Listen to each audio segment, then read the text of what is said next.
Well, hello and thank you for joining me for another iTWire video with top IT executives. Today we have Abid Hussain. He's the Chief Commercial Officer of Ossia. Welcome to the program. Good day, Alex, and thank you for having me on today. You're most welcome. Now, Abid, can you just start off by telling us a little bit about your own impressive history in the tech space, and then a little bit about what Ossia does and how it all got started? Sure. You know, I've spent most of my career in Silicon Valley, actually largely all of my career in Silicon Valley, building companies, some startups in the space. Most recently, my team and I, we built Quick Charge, which was acquired by Qualcomm, is shipped in about nearly 1 billion phones today. And it's the reason why your smartphones and tablets charge much faster than they used to. I'm sure you've noticed it. That's the technology we brought. It's called Quick Charge. Mm-hmm. And I'm with Coda and Ossia, I'm planning to do the same thing with wireless power. Sure. So tell us a little bit about how Ossia came to be and what COTA means. You just mentioned it there, but that's the key technology that Ossia is developing. Interesting. So Ossia means something, and COTA means nothing underneath from an acronym perspective. Ossia means an alternative method. It's a musical term. Mm-hmm. It's an alternative playing of a passage. Coda we've actually talked about the different ways that Coda could be. It's a name. Yeah. Doesn't really have a meaning, but I definitely there could be some acronyms that work well with that sort of in reverse. So the technology was actually invented by our founder and CEO Abid Hussain, who is a physicist by training. Mm-hmm. And he had been working on it in the background for a number of years, and the company was actually in stealth mode until just about 1.5 years ago when we unveiled on the TechCrunch Disrupt stage at SF. Yeah, and of course TechCrunch is a great place to do that sort of thing. Yeah, absolutely. And so you say it's a wireless charging technology, and you've been in stealth mode, so that clearly implies that there's something special and different about your wireless technology compared to the wireless charging technologies that already exist with power mats and those sorts of things. So what is the key difference? What differentiates COTA from everything else out there? Great question. It's very fundamental, and it is the reason that the company was in stealth mode, because unlike some other technologies or things that call themselves technologies, and I mean this as an engineer by training, some technologies require some fundamental foundational work, and this one was done in physics and in RF and wireless. And the reason when you're building that you want to stay in stealth mode, you don't want to essentially lay out claims that you can't meet, or sure. And wireless power is also somewhat of a holy grail type of technology. People have been wanting it for a lot longer than people have been actually working on it. Oh, yeah.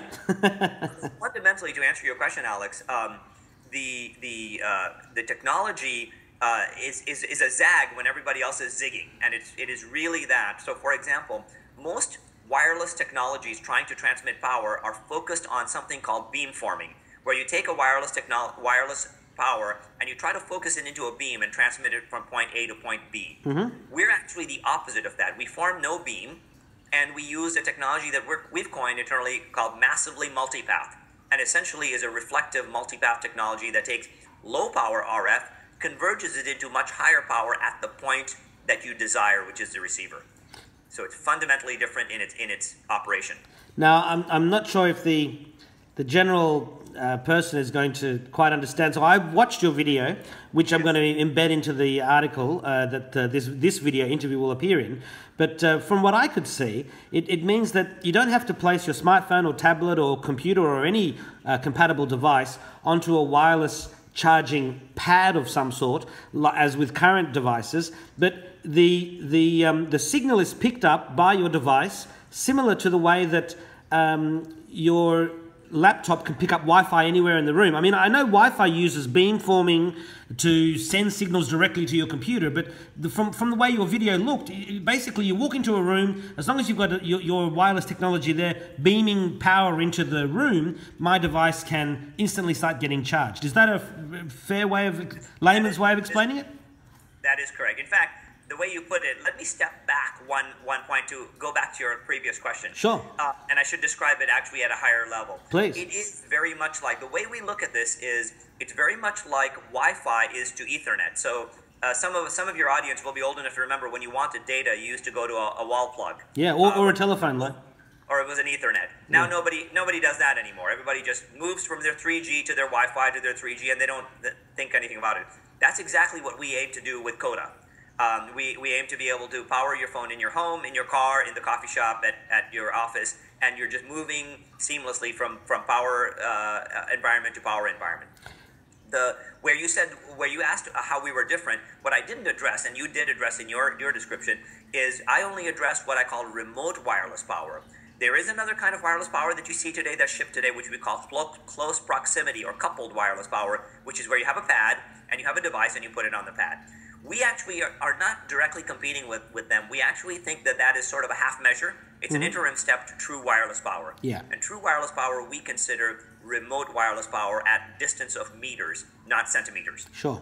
Absolutely. I mean, imagine if you had to, when you had a phone call, you had to be right next to the little antenna in your house. I mean, I'm sure the very first cordless phones for landlines would have had a very short range. But of course, nowadays, I mean, the cordless phone has evolved into the cell phone, the mobile phone, and I mean, we take it for granted that we can go virtually anywhere. And I've got to admit, when the first wireless technologies came out with the charging pads, it was like, well, that's not the way I envisage wireless. I envisage wireless to be just walk around, and the power is coming through the air like Wi-Fi, like my cell phone signal, and that seems to be what you've invented, which nobody else seems to have anything on the market, anywhere near it. And frankly, Alex, you should think of it that way. You ought to think of it that way, because that's actually where we think about it beyond the technology. We think about user experience. Yeah. There's a reason why user experience is important in these types of applications. If you don't get the user experience, you're not going to deploy, and all you will be is a curiosity. Sure. The fact that the coupled wireless charging or the pad-based wireless charging have been able to commercialize and ship is because there is such tremendous demand for a technology like this. It's massive. Yeah. So, which allows a technology which is fundamentally not a very good user experience that you described to yet be able to ship. But it's not going to gain the kind of massive traction because people realize the user experience is not really that good. Yeah, well, I mean, you basically take instead of plugging in your device, you plug it into the pad, and then you put your device on the pad. I mean, it's not really that much of a saving. And I used an analogy. I said, imagine if what you thought was wireless data, meaning you had to go every time you wanted your data, you had to go to your wireless router and touch your phone, sit your phone down on the router, and that's how you'd get your data. Yeah. That's what the equivalent of pad-based charging is. That's right. So, I mean, how difficult was it to develop this technology? Clearly, there must have been some big challenges. You said you were in stealth mode to make it all happen, and and I guess the flip side of that question is, how soon before it's in every device everywhere, and we take wireless power for granted the way that it's always meant to have been? Two reasons the company was in stealth mode. One was to make sure that the technology was working in a manner that would be a big jump up from what we've seen today. Mm-hmm. The other reason was to make sure that the patents and IP were filed and properly set. Sure. And so now that we've done that, we expect at CES, we're planning at CES to do a big unveil of a commercialized, consumerized system. Yeah. And we would love your audience to come and see us at CES and see that. But based on that, we expect that devices and chargers will be ready for OEMs to manufacture in the second half of 2016. Right. So in theory, that would imply that in 2017, which is a couple of years from now, this will start becoming standard. Absolutely. Yeah. And a big part of that, which many people don't talk about because it's not fun to talk about, is FCC authorization. Mm-hmm. We are working closely with the FCC. We expect to get authorization before the commercialization phase, so that our OEMs and customers have the path clear to do this. And there's when we get into more technology discussions, we can talk about how the technology is actually fundamentally safe, and that's why we expect to be able to get FCC authorization. Sure, well, that was one of my next questions.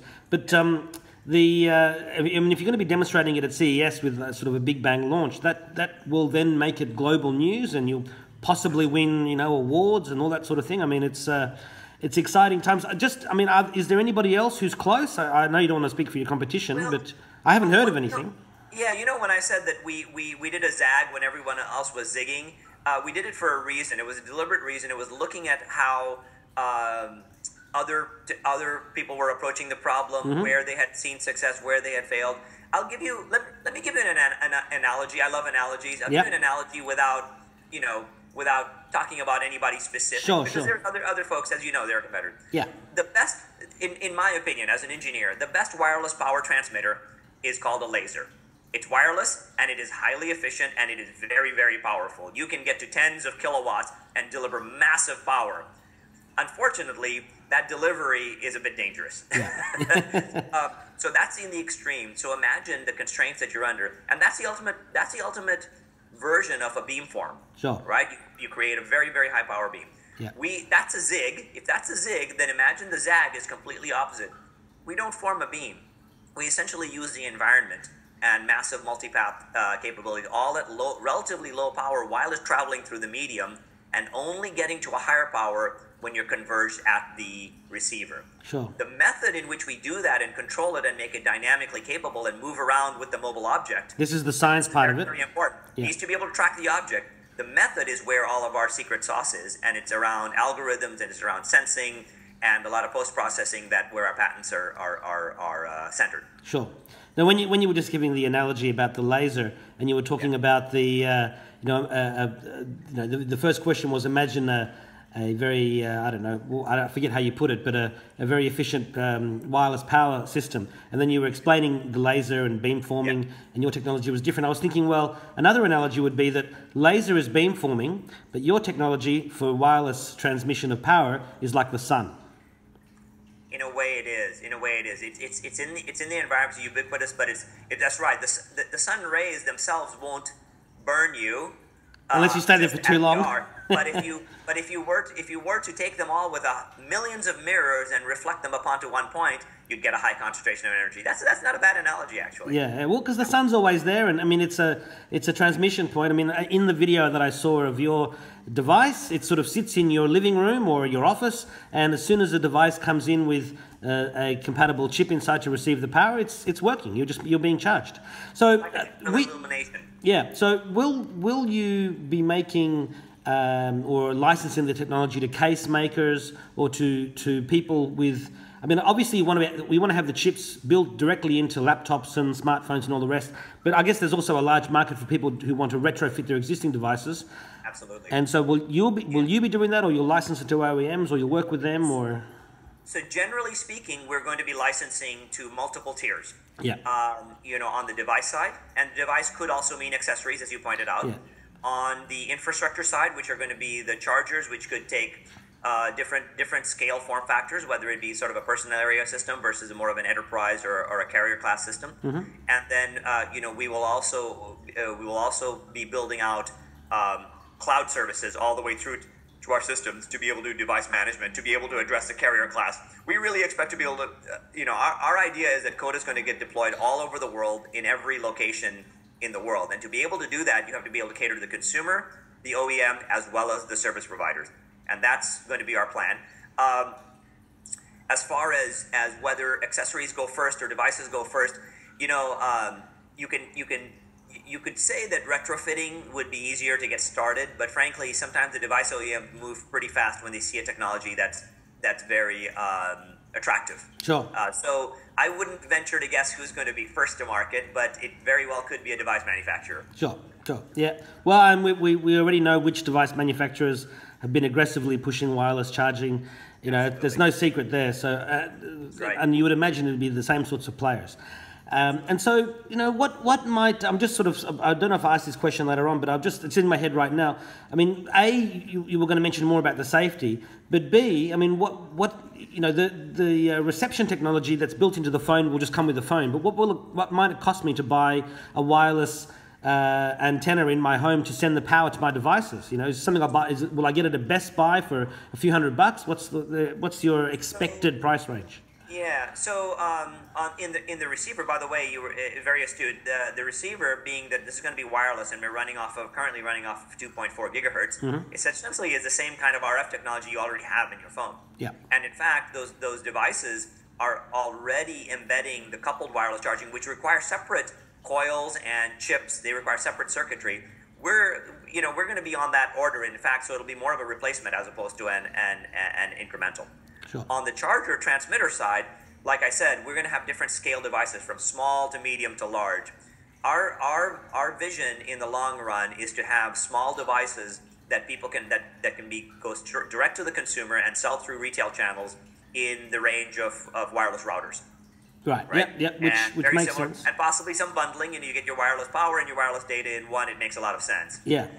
In the more the retail and enterprise class, you'd see that more as like carrier class access points, like you might see in where you see from the major equipment manufacturers that sell into enterprise and retail environments, where the cost of the equipment isn't really the big part of the total cost of ownership. It's the administration, the servicing, infrastructure, those kind of. So we see both types of interest from the industry.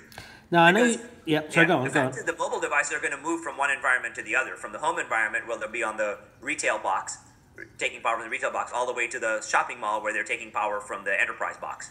Now you were just mentioning that this technology uses the 2.4 gigahertz, which is the free, an open access mechanism for Wi-Fi. We can work at 5. We could work from 5 gigahertz as well. Sure. Well, I mean, clearly you can work at different frequencies. Yeah. But I mean, this immediately makes me think of Artemis and P cells and Steve Perlman's wireless technology to take advantage of interference to deliver data to devices in a way that takes full advantage of Shannon's law to give them the maximum amount of data. So and one of the secret things he alluded to in one of his original videos was that his technology could also be used for something else, and somebody wrote an article which said that something else must have been wireless power.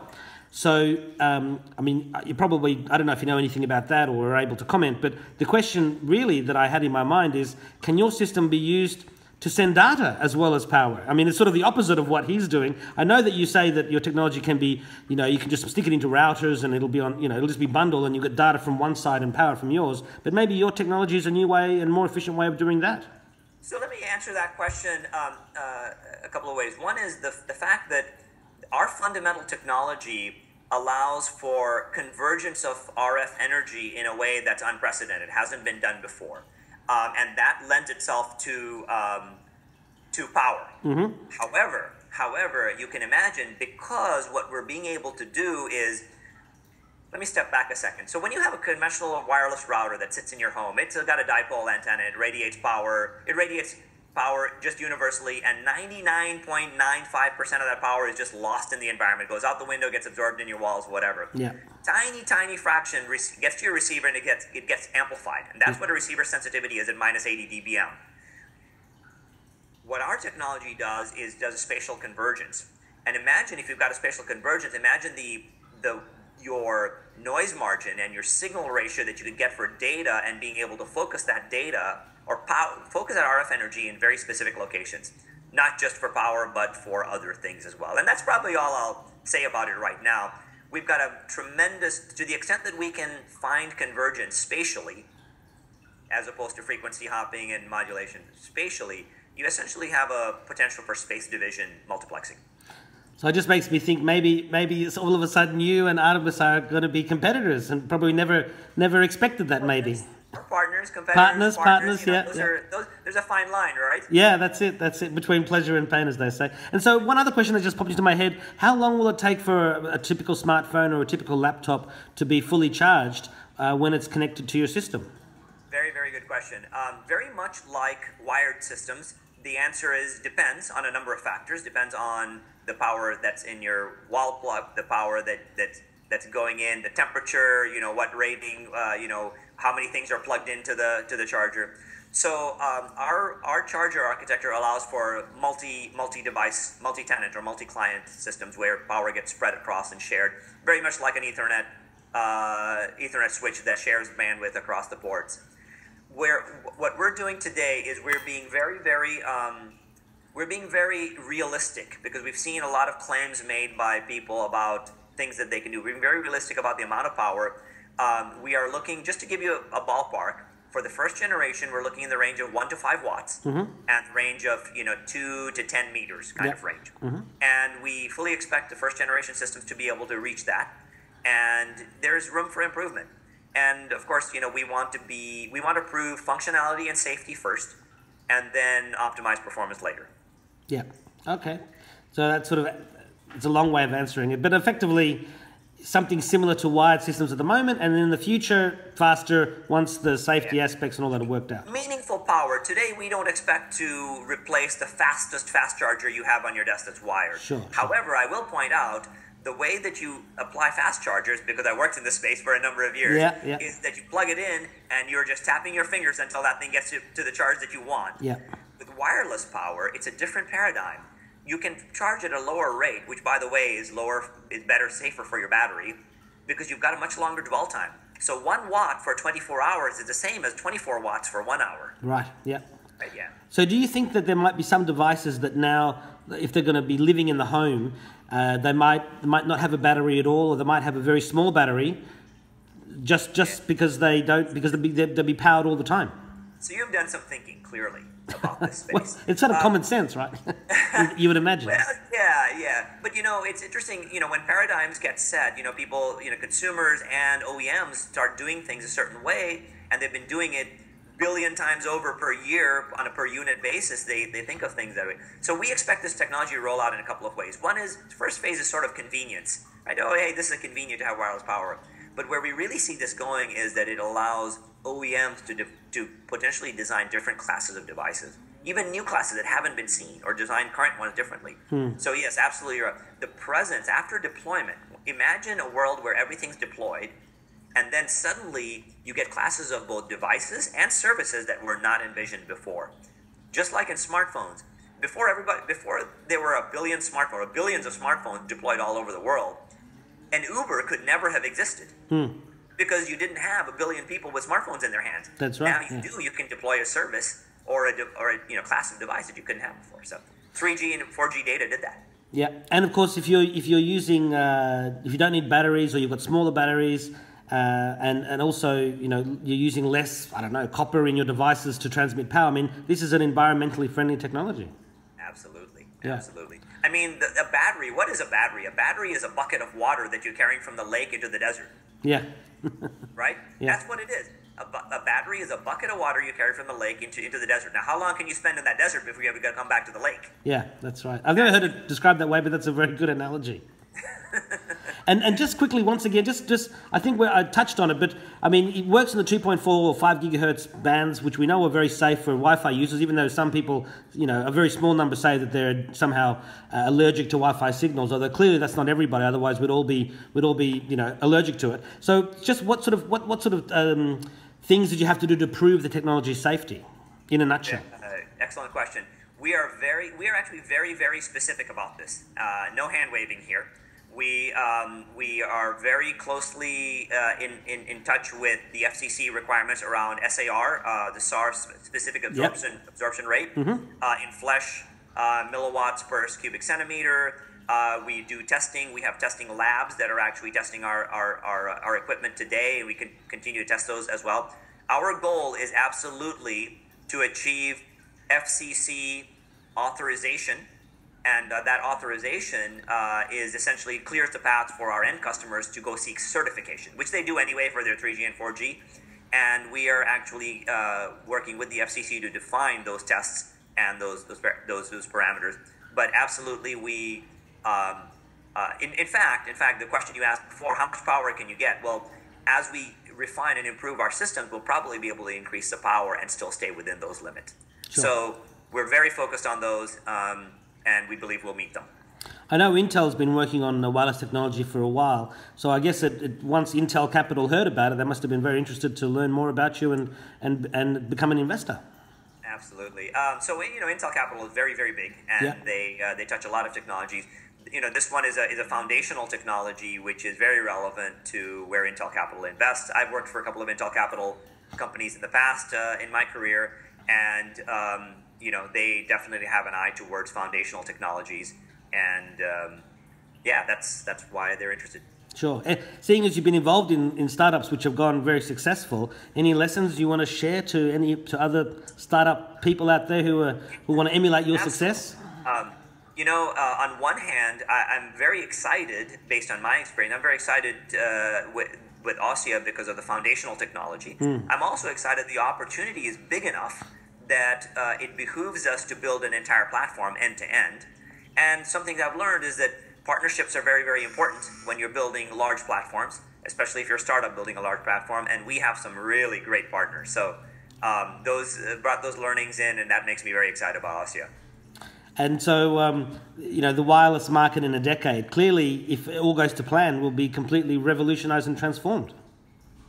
That's right. That's right. I'm very excited about this in the long run, not just getting deployed with devices, but seeing how it will actually change life. I mean, if you really look at the early days of Wi-Fi, where it was, you know, there were some very, very niche applications, and look at where Wi-Fi is today. I mean, Wi-Fi and 3G, 4G, I mean, they kind of grew up together. One was the long range, one was the short range. Yeah. But if you look at it, if you step back, they're kind of fundamentally trying to achieve the same thing, and they grew up together like brothers, right? And now it's seamless. There are people who just don't know the difference. They just think wireless data is wireless data. Yeah. Because it's absolutely transparent. I envision a world where Coda technology and Coda partners deploying that technology have that power through everywhere you go in the world. You will actually remark to yourself, this is the vision, you will remark to yourself when you don't actually have wireless power and that little battery that you have in your device actually starts to operate. Yeah. Wow. People will be, look at me, I'm on battery power. Isn't that a novelty? Versus being on Coda power. That's right, that's right. The novelty will reverse. I mean, we now today, I mean, as you was alluding, 3G, 4G, Wi-Fi, it's all ubiquitous. And of course, we have seamless handover between Wi-Fi calls and 3G calls and 4G, you know, VoLTE and calls and ViLTE and all that sort of stuff. It's just all seamless. We don't think about it anymore. It just becomes the new normal. That's right, and that's why. That's why. And today you do remark when you actually don't have any signal. Yeah. Wow, this is an interesting. Where am I? I must be on the, you know, yeah. movies. So just to, as we come towards the end of the interview, I always like to ask the people that I'm interviewing if they could please share some, you know, a piece of great advice that they've heard and learnt and applied over the years to help them get where they are today. So I'd ask that of you. Absolutely, absolutely. You know, one of the things that I remember was told to me very, very early on, and this has probably served me well in startup environment where, you know, you're trying to gain those first few customers and partners, is that, you know, there's a lot of distractions, especially when you're working with cool technology. There are a lot of people that want to participate in it.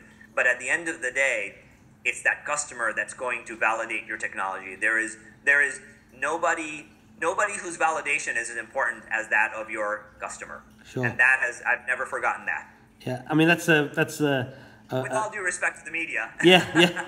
But that's a way of saying, you know, stay focused. Or investors, or, you know, other folks, right? Sure, absolutely. No, you got to thank them all. But I guess what you would, I mean, another way of passing what you were saying is to stay focused and keep your eyes on the prize. It's the customer that you're looking after in the end. I mean, the investors and OEMs, everyone's helping you to serve the customer. Without the customer, you can have all the venture capital in the world, but you'll just run out of, you'll just burn through it all, and you've got somebody buying it. That's right. You can believe me today. My investor can believe me today, but nobody will even have to ask me when I show my customer's product with my technology in it. That's it. So do you have any final messages for iTWire's viewers and readers, for your current and future customers, for your investors, and for OEMs who are that you're targeting to use your technology? Absolutely. You know, wireless power is an area that holds a lot of promise. We know that there's a lot of demand for it, and it really is a technology that can change how we do things, change the world. And I encourage everyone viewing this to watch Ossia, watch what we deliver, come see us at CES, and let that speak for itself.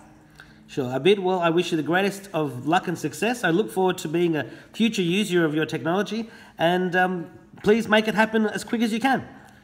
We're going to be heads down and doing that. Thank you, Alex, for this opportunity, and pleasure to speak to you. Thank you very much.